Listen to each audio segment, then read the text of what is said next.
Oh, okay. Sorry. I Tell thought you everybody meant what's next up. The my amazing bad. My fight. bad.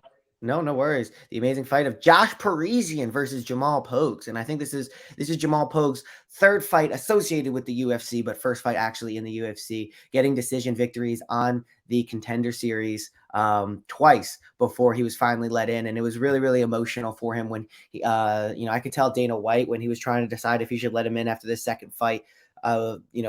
He decided like screw it, I'll give you a shot.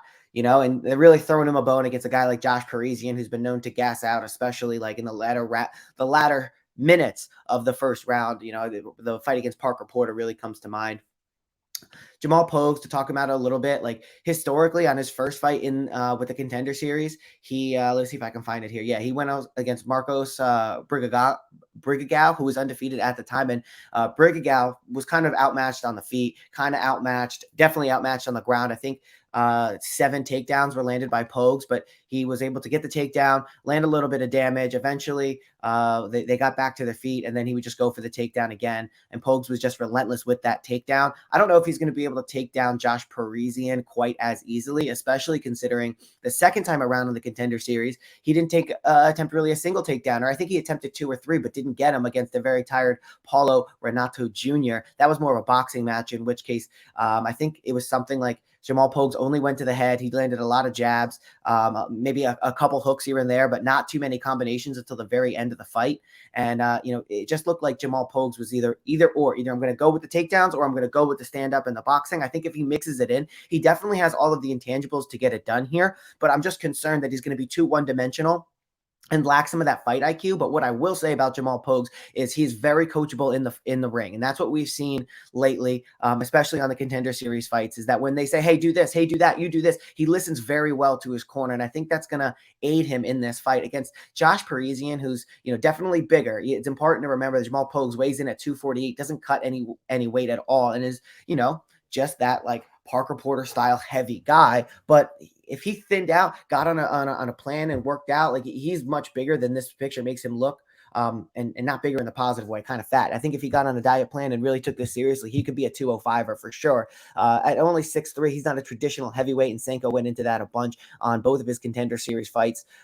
Josh Parisian, like I said, he's got the win over Alan Badeau, who really didn't do anything inside of the UFC, and that was a case where he was able to take him down and ground and pound, and I don't think that Josh Parisian is going to have the grappling advantage. It's at least going to be close in this fight. We haven't seen Pogues in really a bad position on the ground. He hasn't fought crazy competition, but being the younger guy and being so emotional when he got that ticket, I think he's going to do everything he can to get it done. That might involve a little bit of an adrenaline dump, but Josh Parisian's a guy who has been known to get finished. He got finished by Dontel Mays, who wasn't doing much in the UFC outside of that win. He has the split decision against Roque Martinez. And, he also lost to Parker Porter, where Parker Porter kind of really came on after. And, you don't love to see when guys like Parker Porter, who are carrying so much weight, are able to have a gas tank much longer than yours. And Pogues was, for better or for worse, throwing punches well into the third round in his last fight. So I'm going to go with Jamal Pogues, even though both of these guys, it's going to be a low, a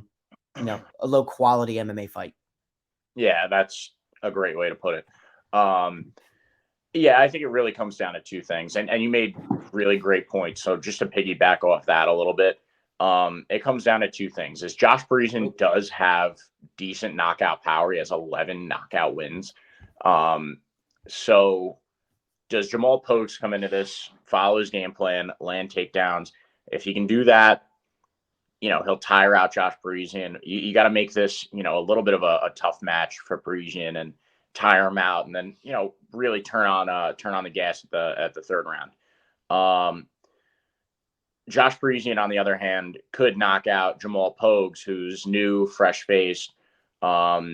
His defense was kind of lacking, and yes, he is one dimensional. So could Josh Parisian knock him out in the first round? I don't know. But I'm with you. I think Jamal Pogues is going to make this a little bit of a tougher fight for Josh Parisian.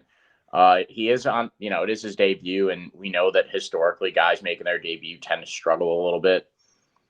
I think just to be contrarian, though, I'm gonna go with Josh Parisian here, and see maybe he gets the win potentially by knockout.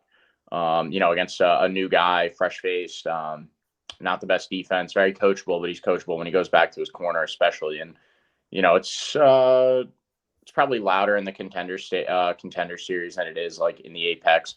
This is definitely a tough fight for me to pick, but I think just to be a little bit contrarian and pick against a guy that's making his debut, because we know that that's tough. I'm going to go with Josh Parisian here as opposed to Jamal Pogues. Just, it's tough on your debut. And you mentioned the adrenaline dump. Yeah. You get a little stupid when you're the adrenaline's pumping through your veins like that. It's a little bit tougher. So